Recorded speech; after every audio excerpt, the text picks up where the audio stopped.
ഒരു പ്രാവശ്യം കൂടെ കർത്താവിൻ്റെ തിരുവചനമായി നിങ്ങളെ ശുശ്രൂഷിപ്പാൻ ദൈവം ഒരുക്കിയ നല്ല നിമിഷത്തെ ഓർത്ത് ദൈവത്തെ സ്തുതിക്കുകയും ക്രിസ്തുവേശുവിൽ നിങ്ങളെല്ലാം വന്ദനം ചെയ്യുകയും ചെയ്യുന്നു. അതേ പ്രിയപ്പെട്ടവരെ, ദൈവത്തിൻ്റെ മാറ്റമില്ലാത്ത തിരുവചനം കേൾക്കുവാൻ ദൈവം നമുക്ക് തരുന്ന ഈ അവസരം നമ്മുടെ ജീവിതത്തിലെ ഏറ്റവും ഭാഗ്യനിമിഷങ്ങളായി കരുതി പ്രാർത്ഥനയോടെ ദൈവാശ്രയബോധത്തോടെ ആയിരിക്കുന്ന സ്ഥലങ്ങളിൽ ദൈവവചന ചിന്തയിലേക്ക് നമുക്കൊരുമിച്ച് പ്രവേശിക്കാം. പലപ്പോഴും പല കാര്യങ്ങൾ നടക്കുമോ എന്ന ആശങ്ക നമ്മുടെ ജീവിതത്തിൽ ഉണ്ടാകാറുണ്ട്. പലപ്പോഴും സാധ്യതകൾ കാണാതെ എല്ലാം പ്രതികൂലമായി തോന്നുന്ന നിമിഷങ്ങളിൽ നാം നിശ്ചയിക്കും നടക്കുവാൻ ഒരു സാധ്യതയുമില്ല എന്ന് നാം നിശ്ചയിക്കുന്ന, തീരുമാനിക്കുന്ന, ചിന്തിക്കുന്ന പല വിഷയങ്ങളിലും ഈ ദിവസങ്ങളിൽ ദൈവത്തിൻ്റെ മഹത്വത്തിൻ്റെ കരം ചലിക്കുവാൻ സമയമായി എന്ന് നിങ്ങളോട് പറയുവാനാണ് ഈ സന്ദേശവുമായി പരിശുദ്ധാത്മാവ് ഈ നിമിഷം നിങ്ങളുടെ അടുക്കിലേക്ക് എന്നെ കൊണ്ടുവന്നത്. അപ്പോസ്തല പ്രവൃത്തിയുടെ പുസ്തകം 3-ാമത്തെ അധ്യായം. അപ്പോസ്തല പ്രവൃത്തിയുടെ പുസ്തകം 3-ാമത്തെ അധ്യായം അതിൻ്റെ 7-ാമത്തെ വാക്യത്തിൻ്റെ ഒടുവിൽ ഭാഗം ഇപ്രകാരമാണ്: ക്ഷണത്തിൽ അവൻ്റെ കാലും നരിയാണിയും ഉറച്ചു, അവൻ കുതിച്ച് എഴുന്നേറ്റ് നടന്നു. അടുത്ത വാക്യത്തിൽ നടക്കുന്നതും ദൈവത്തെ പുകഴ്ത്തുന്നതും ദേവാലയത്തിലുള്ളവർ കണ്ടു. അനേക വ്യക്തികൾ അവൻ നടക്കുന്നത് കണ്ടു. ജീവിതത്തിൽ ഒരിക്കലും സാധ്യതയില്ലാത്ത ഒരു മേഖലയിൽ ദൈവത്തിൻ്റെ പരിശുദ്ധാത്മാവിൻ്റെ ശക്തമേറിയ വ്യാപാരത്താൽ സംഭവിച്ച ഒരു വലിയ അത്ഭുതത്തെക്കുറിച്ചാണ് നമ്മൾ വായിച്ചു കേട്ടത്. പലപ്പോഴായി ഈ ദൈവവചന ചിന്ത നമ്മൾ വായിക്കുകയും കേൾക്കുകയും നമ്മുടെ ആത്മീയ ജീവിതത്തിന് പ്രചോദനമാകുകയും ചെയ്ത ഒരു ഭാഗത്ത് നിന്ന് പരിശുദ്ധാത്മാവ് തരുന്ന 1-2 ആലോചനകൾ പറഞ്ഞ് ഞാൻ നിങ്ങൾക്ക് വേണ്ടി പ്രാർത്ഥിക്കുവാൻ കർത്താവിൽ ആഗ്രഹിക്കുന്നു. അപ്പോസ്തലന്മാരുടെ പ്രവൃത്തികൾ, അതായത് കർത്താവിൻ്റെ മരണശേഷം, കർത്താവ് തേജസ്കരിക്കപ്പെട്ട ശേഷം പരിശുദ്ധാത്മാവിൻ്റെ നിയോഗത്തെ, ദൈവശക്തിയെ പ്രാപിച്ച ഒരു കൂട്ടം, അതായത് 120 പേർ ശക്തിയോടെ ദൈവരാജ്യം പ്രസംഗിക്കുകയും കർത്താവ് തങ്ങളിൽ ഏൽപ്പിച്ച ദൈവത്തിൻ്റെ മഹത്വകരമായ വീര്യപ്രവൃത്തികൾ ചെയ്തുകൊണ്ട് മുന്നേറുന്ന കാലഘട്ടം, അതായത് അപ്പോസ്തല പ്രവൃത്തിയുടെ പുസ്തകം 2, 3, 4 അധ്യായങ്ങളിൽ വളരെ ശക്തമായ ദൈവപ്രവൃത്തിയുടെ സമയമായി നമുക്ക് കാണുവാൻ കഴിയും. നിങ്ങൾക്കറിയാം, 3-ാം അധ്യായം നാം പഠിക്കുമ്പോൾ പ്രാർത്ഥനാ സമയം 9-ാം മണി നേരം സുന്ദരമെന്ന ദേവാലയ ഗോപുരത്തിലേക്ക് പ്രാർത്ഥനയ്ക്കായി പുറപ്പെട്ടു വരുന്ന പത്രോസും യോഹന്നാനും അവരവിടേക്ക് വരുമ്പോൾ അമ്മയുടെ ഉദരം മുതൽ മുടന്തനായി, ജീവിതത്തിൽ ഒരിക്കലും നടക്കുവാൻ സാധ്യതയില്ലാത്ത ഒരു മനുഷ്യനെ ചിലർ ചുമന്ന് ദിനം പ്രതി ഭിക്ഷയാചിക്കുവാൻ ഈ ദേവാലയ ഗോപുരത്തിൻ്റെ പടിവാതിക്കലേക്ക് കൊണ്ടുവരുന്ന പതിവായിരുന്നു. ആ പതിവായി അവർ ചെയ്തു വരുന്ന പ്രവൃത്തി ആ ദിവസവും അവർ ആവർത്തിച്ചു. പക്ഷേ അന്ന് പത്രോസും യോഹന്നാനും പ്രാർത്ഥനയ്ക്കായി ഈ ദേവാലയത്തിലേക്ക് വരികയായിരുന്നു. മറ്റുള്ളവർക്ക് ആർക്കും തോന്നാത്ത ഒരു ചിന്ത പത്രോസിൻ്റെ മനസ്സിൽ തോന്നുകയും തങ്ങളെ കണ്ടിട്ട് വല്ലതും കിട്ടുമെന്ന് കരുതി ഭിക്ഷയാചിച്ച ഈ സുന്ദരമെന്ന ദേവാലയ ഗോപുരത്തിൻ്റെ പടിവാതിക്കലിരിക്കുന്ന മനുഷ്യനോട് പത്രോസ് യോഹന്നാനോടുകൂടെ അവനെ ഉറ്റുനോക്കിയിട്ട് പറയുകയാണ്: വെള്ളിയും പൊന്നും ഞങ്ങൾക്കില്ല, വെള്ളിയും പൊന്നും എനിക്കില്ല, എനിക്കുള്ളത് ഞങ്ങൾക്കുള്ളത് ഞാൻ നിനക്ക് തരുന്നു. അതേ പ്രിയപ്പെട്ടവരെ, വല്ലതും കിട്ടുമെന്ന് കരുതി നോക്കി നിന്ന ആ മനുഷ്യൻ്റെ വലത് കരത്തെ പിടിക്കുന്ന ഒരു പത്രോസിനെ നമുക്ക് കാണുവാൻ കഴിയും. നിരവധി ചിന്ത ഈ ഭാഗത്ത് നിന്ന് നാം കേട്ടത്. എന്നാൽ നിങ്ങൾ ശ്രദ്ധിക്കണം, ജീവിതത്തിൽ ഒരിക്കലും നടക്കുവാൻ സാധ്യതയില്ലാത്ത, ഒറ്റവാക്കിൽ പറഞ്ഞാൽ കാലും നരയാണിയും ഉറയ്ക്കാത്ത ഈ മനുഷ്യൻ മറ്റുള്ളവരുടെ ആശ്രയത്താൽ, മറ്റുള്ളവരുടെ സഹായത്താൽ, മറ്റുള്ളവരിൽ അവൻ ആശ്രയിച്ചതിനാൽ തൻ്റെ ജീവിതം മുന്നോട്ട് കൊണ്ടുപോകുവാൻ ഭിക്ഷയാചിക്കുന്ന ഒരു തൊഴിൽ അവൻ ഏറ്റെടുത്തു. ആ ഭിക്ഷയാചിക്കുന്ന തൊഴിലുമായി സുന്ദരമെന്ന ദേവാലയ ഗോപുരത്തിൻ്റെ പടിക്കലിരിക്കുമ്പോൾ ഒരിക്കലും അവൻ തൻ്റെ കാലുകളെ നോക്കി ഇത് നടക്കുമെന്നോ, അല്ലെങ്കിൽ ഇത് കാലൂന്നി നിൽക്കുവാൻ തന്നെ പര്യാപ്തനാക്കുമെന്നോ, തൻ്റെ കാലും നരിയാണിയും ഉറയ്ക്കുമെന്നോ ഒരിക്കൽ പോലും ജീവിതത്തിൽ ചിന്തിച്ചിട്ടില്ല. അതെ, ജീവിതത്തിൽ ഒരു സാധ്യതയില്ലാത്ത മേഖലകളിൽ, നിങ്ങൾ ഇതുവരെ ചിന്തിക്കാത്ത മേഖലകളിൽ ദൈവശക്തിയുടെ അസാധാരണമായ വ്യാപാരം ഈ ദിവസങ്ങളിൽ പരിശുദ്ധാത്മാവ് അയക്കാൻ പോകുന്നു. അതെ, അതിനാണ് ഈ ദൈവവചന ചിന്തയുമായി ഞാൻ നിങ്ങളുടെ അടുക്കിലേക്ക് വന്നത്.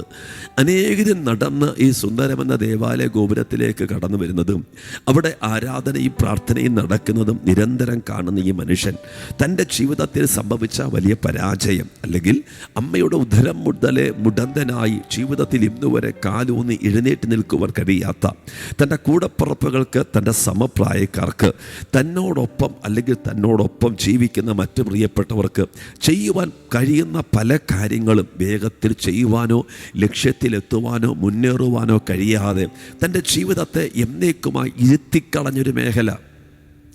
തൻ്റെ കാലുകളെ നോക്കി അവൻ പറയും, ഇങ്ങനെ ഒരു കാലുകൾ എനിക്കുള്ളതാണ് എൻ്റെ ജീവിതത്തിൽ പല മുന്നേറ്റത്തിനും തടസ്സം. കഴിവുണ്ട്, ബുദ്ധിയുണ്ട്, ജ്ഞാനമുണ്ട്, കരങ്ങൾക്ക് നല്ല ബലമുണ്ട്, ചിന്തകളുണ്ട്, അവന് ആരോഗ്യമുണ്ട്, അവൻ്റെ വായിൽ നിന്ന് നല്ല ശബ്ദമുണ്ട്, കേൾവിയുണ്ട്, മറ്റൊരു കുറവും അവനില്ല. പക്ഷേ നടക്കുവാൻ അവന് കഴിയുന്നില്ല. ഞാൻ ഈ ദൂത് പറഞ്ഞുകൊണ്ടിരിക്കുമ്പോൾ മറ്റ് സാധ്യതകളെല്ലാം നിങ്ങളുടെ മുമ്പിൽ നിറഞ്ഞു നിൽക്കുമ്പോഴും ഒറ്റ വിഷയവുമായി ബന്ധപ്പെട്ട് മാത്രം നിങ്ങൾക്കുണ്ടായ ന്യൂനത നിമിത്തം നടക്കാതെ പോയ പല വിഷയങ്ങൾ നടക്കാതെ, അതൊരു പക്ഷേ വിവാഹമായിരിക്കാം, തലമുറയായിരിക്കാം, ഭവനമായിരിക്കാം, ജോലിയായിരിക്കാം, വിദ്യാഭ്യാസമായിരിക്കാം, ഏതുമാകട്ടെ ഇനി നടക്കത്തില്ല എന്ന് നിങ്ങൾ തന്നെ നിങ്ങളുടെ ഉള്ളിലെ നോക്കി, നിങ്ങളുടെ പരാജയങ്ങളെ നോക്കി, നിങ്ങളുടെ ബലഹീനതകളെ നോക്കി വിലയിരുത്തിയ ചില മേഖലകളിൽ അതേ ഈ സന്ദേശം നിങ്ങൾ കേൾക്കുമ്പോൾ പരിശുദ്ധാത്മാവിൻ്റെ അത്യന്ത ശക്തി ഈ ദിവസങ്ങളിൽ വ്യാപരിക്കാൻ പോകുകയാണ്. മറ്റാരുടെയും ചിന്തയിൽ വരാത്തൊരു ചിന്ത പത്രോസിൻ്റെ ഉള്ളിലേക്ക് വരുമ്പോൾ പത്രോസ് അവന് വലങ്കരം കൊടുത്ത് അവനെ എഴുന്നേൽപ്പിക്കുന്നതായി നമുക്ക് കാണുവാൻ കഴിയും. 7-ാം വാക്യം ഞാൻ നിങ്ങളെ വായിച്ചു കേൾപ്പിച്ചത്, പത്രോസ് വലം കരം കൊടുത്തു. എന്തെന്ന് ചോദിച്ചാൽ അവനെ എഴുന്നേൽപ്പിക്കുവാൻ. പലയിടത്തും പലരും അവനെ സഹായിച്ചാണ് അവൻ്റെ ജീവിതം ഈ നിലവാരത്തിൽ ഇതുവരെ എത്തിയത്. എന്നാൽ മറ്റാരും ഇന്നുവരെ അവനെ ഒന്ന് എഴുന്നേൽപ്പിക്കുവാൻ ശ്രമിച്ചിട്ടില്ല. അതേ പ്രിയപ്പെട്ടവരെ, ആരും നിന്നെ ഒരു പക്ഷേ എഴുന്നേൽപ്പിക്കുവാൻ നാളിതുവരെ ശ്രമിച്ചിട്ടില്ലായിരിക്കാം. പക്ഷേ ഇന്ന് ഈ സന്ദേശം കേൾക്കുമ്പോൾ നിന്നെ ഇരുത്തി കളഞ്ഞവർ നടുവിൽ നിന്റെ ബലഹീനത ഇനി ഒരിക്കലും വിട്ടുമാറത്തില്ല, നിനക്കൊരു സൗഖ്യമില്ല, നീ ഇതേ നിലവാരത്തിൽ തുടരും എന്ന് നിന്നെ നോക്കി വിധി പറഞ്ഞവർ നടുവിൽ മറിച്ചൊന്ന് ചിന്തിക്കുവാനും മറിച്ചൊന്ന് പ്രവർത്തിക്കുവാനും പരിശുദ്ധാത്മാവ് ഇന്ന് പകൽക്കാലം ബുദ്ധി പറയുമ്പോൾ ആത്മാവിൽ ആ ദൂതനെ ഏറ്റെടുത്ത് ആമേൻ പറയാൻ ജീവിതത്തിൽ ഇതുവരെ കാണാൻ ഒരു എഴുന്നേൽപ്പ് പരിശുദ്ധാത്മാവ് നിനക്ക് നൽകി തരാൻ പോകുകയാണ്. ഞാൻ ഈ ദൂത് പറയുമ്പോൾ ഈ 11-ാം മാസം വീട് കിടക്കുന്ന അനേകർ സഹായിക്കുവാൻ ഇടതും വലതുമുണ്ട്. മറ്റുള്ളവരുടെ സഹായം കൊണ്ടാണ് ഇതുവരെ നീ എത്തിച്ചേർന്നത്. പക്ഷേ അവരാരും ചിന്തിക്കാത്ത നിലയിൽ നിന്റെ ജീവിതത്തിൽ ഒരു എഴുന്നേൽപ്പിനെ പരിശുദ്ധാത്മാവ് തരുമെന്ന് കർത്താവിൻ്റെ പകൽ ദൂത് പറഞ്ഞാൽ അത് വിശ്വസിക്കാൻ കഴിയുമെങ്കിൽ ഏറ്റെടുത്ത് ആമേൻ പറഞ്ഞോണം. കർത്താവിൻ്റെ ജീവിതത്തിൽ ഈ ദിവസങ്ങളിൽ ഒരു എഴുന്നേൽപ്പ് നൽകി തരാൻ പോകുകയാണ്. അതെ, അവൻ്റെ വലത് കരങ്ങളെ പിടിച്ച് പത്രോസ് അവനെ എഴുന്നേൽപ്പിക്കുമ്പോൾ തനിക്കറിയാം തൻ്റെ കാലും നരയാണിയും ഇന്നുവരെ ഉറച്ചിട്ടില്ല. അല്ലെങ്കിൽ ഒരു കുഞ്ഞ് അമ്മയുടെ ഉദരത്തിൽ ഉരുവായ ശേഷം ഈ ഭൂമിയിലേക്ക് ജനിച്ചു വീഴുന്ന നിമിഷം മുതൽ അതിൻ്റെ ജീവിതത്തിൻ്റെ പല ഘട്ടങ്ങളിൽ കൂടെ കടന്നുപോയിട്ടാണ് യഥാർത്ഥമായി ആ പൈതൽ നടക്കുവാൻ തുടങ്ങുന്നത്. ആ നടക്കുവാൻ തുടങ്ങുന്നതിന് മുമ്പിൽ അവൻ്റെ ജീവിതത്തിൽ പലപ്പോഴും വീഴ്ചകൾ സംഭവിക്കാം, ഇടർച്ചകൾ സംഭവിക്കാം, അവൻ ഇരുന്നു പോകുന്ന അനുഭവങ്ങളുണ്ട്. എന്നാൽ ഈ ഒരു അനുഭവങ്ങളൊന്നും നാളിതുവരെ അവൻ്റെ ജീവിതത്തിൽ ഉണ്ടായിട്ടില്ല. അവൻ്റെ കാലിതുവരെ ഇടറിയിട്ടില്ല, അവൻ എങ്ങും കാലിടറി ഇരുന്നു പോയിട്ടില്ല, അവൻ എങ്ങും വീണു പോയിട്ടില്ല. പക്ഷേ ഇതൊന്നും ജീവിതത്തിൽ സംഭവിക്കാത്തൊരു വ്യക്തി എങ്ങനെ എഴുന്നേൽക്കുമെന്ന് ചോദിച്ചാൽ മാനുഷികമായി ഒരിക്കലും സാധ്യതയില്ല. ഒരു കുഞ്ഞ് ബാല്യകാലത്തിലേക്ക് വരുമ്പോൾ അവൻ നടക്കണമെങ്കിൽ അവൻ്റെ ജീവിതത്തിൽ വീഴ്ചകളുണ്ട്. വീഴാതെ എഴുന്നേറ്റ് നടന്ന ഒരു വ്യക്തി പോലും ഇല്ല പ്രിയപ്പെട്ടവരെ. എന്നാൽ ഇന്ന് ഞാൻ ഈ സന്ദേശം പറയുമ്പോൾ നിങ്ങൾ വിശ്വസിക്ക്, അമ്മയുടെ ഉദരം മുതൽ മുടന്തനായി നാളിതുവരെ നടക്കാത്ത ഈ വ്യക്തിയുടെ ജീവിതത്തിൽ യേശു കർത്താവ് ചെയ്യുവാനിരിക്കുന്ന അത്ഭുതം. പലരും എഴുന്നേറ്റ് നടന്നത് വീണും ഇരുന്നും അങ്ങനെയൊക്കെയാണ് എഴുന്നേറ്റത്. പക്ഷെ നിന്റെ എഴുന്നേൽപ്പ് ഒരത്ഭുതമായിരിക്കുമെന്ന് പരിശുദ്ധാത്മാവ് ദൂത് പറഞ്ഞാൽ വിശ്വസിക്കുന്നെങ്കിൽ ആമേൻ പറഞ്ഞു. അതെ, ഞാൻ ഈ സന്ദേശം പറയുമ്പോൾ തന്നെ നിന്നെ എഴുന്നേൽപ്പിക്കുവാൻ ദൈവത്തിൻ്റെ പരിശുദ്ധാത്മാവ് ഈ നിമിഷം നിന്നോടുകൂടെ ചലിച്ചുകൊണ്ടിരിക്കുക. വിശ്വസിക്കുന്നവരുടെ മേൽ ദൈവശക്തി അസാധാരണമായി വ്യാപരിക്കുന്നത് ആത്മാവിൽ ഞാൻ തിരിച്ചറിയുന്നു പ്രിയപ്പെട്ടവരെ. തൻ്റെ വലതുകരം കൊടുത്തവനെ എഴുന്നേൽപ്പിക്കുമ്പോൾ വിശുദ്ധ ബൈബിൾ പറയുന്നു, അവൻ്റെ കാലും നരിയാണിയും ഉറച്ചു. അടുത്തത് അവൻ കുതിച്ചെഴുന്നേറ്റു. എവിടെയാണ് നിന്റെ ബലഹീനത, അവിടേക്ക് ദൈവശക്തി വ്യാപരിക്കും. എന്താണ് നിന്നെ നടക്കുവാൻ തടസ്സമായി? നിന്റെ വിവാഹം നടക്കുവാൻ, നിന്റെ ജോലി നടക്കുവാൻ, നിന്റെ കുടുംബകാര്യങ്ങൾ നടക്കുവാൻ, നിന്റെ ഭവനത്തിൻ്റെ പണി നടക്കുവാൻ എന്തിനാണ് തടസ്സം? ഏത് കാര്യമാണ് മുടങ്ങിക്കിടക്കുന്നത്? എവിടെയാണ് ബലഹീനത? അതെ, വിശ്വസിക്കുന്നെങ്കിൽ ഞാൻ ദൂത് പറയാം, ആ ബലഹീനമായ ഭാഗത്തേക്ക് ദൈവത്തിൻ്റെ ശക്തി വ്യാപരിക്കാൻ പോകുക. ദൈവത്തിൻ്റെ വചനം പറയുന്നു, ബലഹീനതയിൽ തികഞ്ഞു വരുന്ന ദൈവശക്തി ഇന്ന് പകൽക്കാല കർത്താവ് നിങ്ങളുടെ ജീവിതത്തിലേക്ക് കൈമാറുമ്പോൾ ദൈവത്തിൻ്റെ വചനം പറയുന്നു, കുഴഞ്ഞ മുഴങ്കാലുകളെ എൻ്റെ കർത്താവ് ദിവസങ്ങളിൽ ഉറപ്പിക്കും. നിൽക്കുവാൻ കഴിയാതെ കുഴഞ്ഞുപോയ ചില മുഴങ്കാലുകൾ, ഉറപ്പില്ലാതെ ആടുന്ന അവസ്ഥകൾ, എന്നാൽ കർത്താവ് പറയുക, അവൻ്റെ കാലിലേക്ക് ഒരു ദൈവശക്തിയുടെ വ്യാപാരം വെളിപ്പെട്ടു വന്നപ്പോൾ അവൻ കുതിച്ചെഴുന്നേറ്റു. ഞാൻ പറയുന്നത്, പത്രോസ് അവനെ പിടിച്ചത് അവൻ്റെ കരങ്ങളിലാണ്. പത്രോസിൽ നിന്ന് വ്യാപരിച്ചൊരു ദൈവശക്തിയുണ്ട്. പക്ഷെ ആ ദൈവശക്തിയുടെ പ്രത്യക്ഷമായ വിടുതൽ, പ്രത്യക്ഷമായ വ്യാപാരം എവിടെയാണ് വെളിപ്പെട്ടതെന്ന് ചോദിച്ചാൽ അവൻ്റെ ശരീരത്തിൻ്റെ ബലഹീനമായ ഭാഗത്താണ്. പത്രോസ് തന്നെ പിടിച്ച് അവൻ്റെ കരങ്ങൾക്ക് ബലഹീനതയില്ല, അവൻ്റെ ചിന്തകൾക്ക് ബലഹീനതയില്ല, അവൻ്റെ വാക്കുകൾക്ക് ബലഹീനതയില്ല. ഞാൻ ഈ സന്ദേശം പറയുമ്പോൾ വിശ്വസിക്ക്, ഈ ദൂത് കേട്ടുകൊണ്ടിരിക്കുന്ന നിമിഷം തന്നെ സഹോദര, സഹോദരി, മാതാവേ, പിതാവേ, ഈ സന്ദേശം നിന്നെ തൊടും. അത് എവിടെ വെളിപ്പെടുമെന്ന് ചോദിച്ചാൽ നിന്റെ ശരീരത്തിൽ എവിടെയാണ് ബലഹീനത, നിന്റെ കുടുംബത്തിൽ എവിടെയാണ് ബലഹീനത, ഏത് മേഖലയിലാണ് ഉറച്ചു നിൽക്കുവാൻ കഴിയാതെ നിന്നെ തളർത്തി കളയുന്നത്, അവിടേക്ക് ദൈവത്തിൻ്റെ ശക്തി വ്യാപരിക്കും. ആ ദൈവശക്തി വ്യാപരിച്ച നിമിഷം തന്നെ ബൈബിൾ പറയുന്നു, അവൻ കുതിച്ചെഴുന്നേറ്റു. നിങ്ങൾക്കറിയാം, അനേകം മൈലുകൾ, 100 മീറ്റർ, 200 മീറ്റർ, അല്ലെങ്കിൽ ലോങ് പീരീഡ്, അല്ലെങ്കിൽ ലോങ് ടൈമിലേക്ക് ദീർഘദൂരങ്ങൾ ഓടുന്ന അനേകരെ നിങ്ങൾക്കറിയാം. അവരുടെ കുതിപ്പിന് ഏറ്റവും അധികം പ്രചോദനമായി തീരുന്നത് അവരുടെ കാലുകളാണ്. കാലുകളിലേക്ക് ഒരു ശക്തി വ്യാപരിച്ചെങ്കിലേ ഒരു മനുഷ്യന് കുതിക്കുവാൻ കഴിയത്തുള്ളൂ. പക്ഷെ ജീവിതത്തിൽ ഒരു പ്രതീക്ഷയുമില്ല, ഒരു കുതിപ്പ് അല്ലെങ്കിൽ ഒരു ദൈവശക്തി, ഒരു വിടുതൽ ഈ കാലുകളിൽ സംഭവിക്കുമെന്ന്. എന്തെന്ന് ചോദിച്ചാൽ, അമ്മയുടെ ഉദരം മുതൽ മുടന്തനായി കിടക്കുന്ന ഇവൻ നാളിതുവരെ തൻ്റെ കാലിൽ ശക്തി വ്യാപരിച്ചത് കണ്ടിട്ടില്ല. ഉറയ്ക്കുവാൻ കഴിയാത്ത കാലുകളുമായി ജീവിതത്തിൽ മുന്നോട്ട് നീങ്ങിക്കൊണ്ടിരിക്കുന്ന പ്രിയപ്പെട്ടവരെ, വിശ്വസിക്ക്, ഈ ദൂത് നിങ്ങൾ കേൾക്കുമ്പോൾ നിങ്ങളുടെ ബലഹീനമായ ഭാഗങ്ങളിലേക്ക് ദൈവത്തിൻ്റെ ശക്തി വ്യാപരിച്ചു തുടങ്ങുകയാണ്. വിശുദ്ധ ബൈബിൾ പറയുന്നു, അവൻ കുതിച്ചെഴുന്നേറ്റു. അവൻ കുതിച്ചെഴുന്നേറ്റു.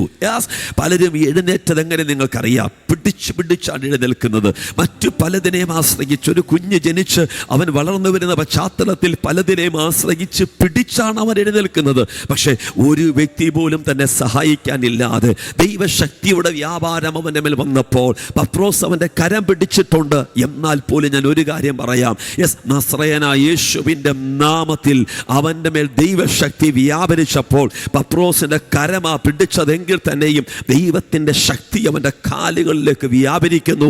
അവൻ കുതിച്ചെഴുന്നേൽക്കുകയാ. നിങ്ങൾക്കറിയാം, ഭൂമി തൻ്റെ അച്ചുതണ്ടിലേക്ക് സകല വസ്തുവിനെയും ആകർഷിച്ചുകൊണ്ടിരിക്കും. എന്നാൽ ഈ ആകർഷിച്ച് ഭൂമിയിലേക്ക് ഇരുത്തിക്കളയാൻ ശ്രമിക്കുന്ന ഈ ഗുരുത്വാകർഷണ ബലത്തെ പോലും കീഴ്പ്പെടുത്തിക്കൊണ്ട് ഇതാ ജീവിതത്തിൽ അവൻ എഴുന്നേൽക്കുക. ജന്മം കൊണ്ട് ഒരമ്മയുടെ ഉദരത്തിൽ ഉരുവാകുമ്പോൾ തൻ്റെ മാതാവിന് തന്നെക്കുറിച്ച് ഒത്തിരി പ്രതീക്ഷകൾ ഉണ്ടായിരുന്നു. ഈ ഭൂമിയിലേക്ക് ജനിച്ചു വീഴുമ്പോൾ ഈ മുടന്തനൊത്തിരി പ്രതീക്ഷകൾ ഉണ്ടായിരുന്നു.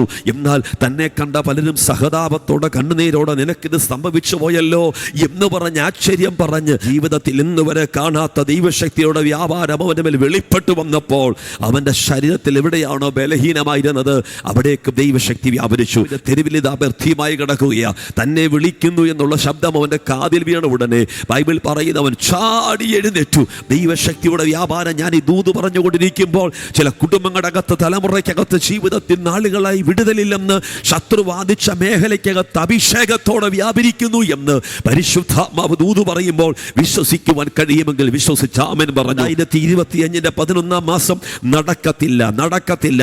നിന്റെ ജീവിതത്തിൽ ഒരിക്കലും ഇത് നടക്കത്തില്ല. നീ എത്ര പണം സ്വരൂപിച്ചാലും, നിനക്കെത്ര ബന്ധങ്ങളുണ്ടെങ്കിലും, നിനക്കെത്ര സൗന്ദര്യമുണ്ടെങ്കിലും, നിനക്കെത്ര വിദ്യാഭ്യാസമുണ്ടെങ്കിലും, നിന്റെ കരങ്ങൾ എത്ര ശക്തമാണെങ്കിലും ഒരിക്കലും നീ നടക്കത്തില്ല. നിന്റെ കുടുംബത്തിൽ ഇത് നടക്കത്തില്ലെന്ന് ശത്രു വാദിച്ച വല്ല മേഖലയെ നോക്കി പരിശുദ്ധാത്മാവ് ഇന്ന് പകൽക്കാലം പ്രവചിക്കുകയാ. പലരും നോക്കി നിൽക്കെ നീ നടക്കാൻ തുടങ്ങുകയാ. യേശുവിൻ്റെ നാമത്തിൽ ഞാൻ ഈ ജനത ഇന്ന് പകൽക്കാലം അനുഗ്രഹിക്കുമ്പോൾ ക്രിസ്തുവേശുവിലെ സകലവിധ നന്മകളും അനുഗ്രഹങ്ങളും ഈ ജനത്തെ മേൽ ഉണ്ടാകാൻ ഞാൻ പ്രാർത്ഥിക്കുന്നു. നടക്കത്തില്ലെന്ന്, ഇനി സാധിക്കത്തില്ലെന്ന്, ഇരുന്നു പോയെന്ന് ശത്രു പറഞ്ഞ മേഖലകളിൽ ഒരു കുതിച്ചെഴുന്നേൽപ്പ് ദൈവർക്ക് നൽകുന്നതിനായി സ്തോത്രം. ഇവർ നടന്നു തുടങ്ങുന്നതിനായി സ്തോത്രം. പലർക്കും ഇവർ ആശ്ചര്യമാകുന്നതിനായി സ്തോത്രം. ഞാൻ ഇവരെ അതിനായി അനുഗ്രഹിച്ചു പ്രാർത്ഥിക്കുന്നു, യേശു കർത്താവിൻ നാമത്തിൽ തന്നെ.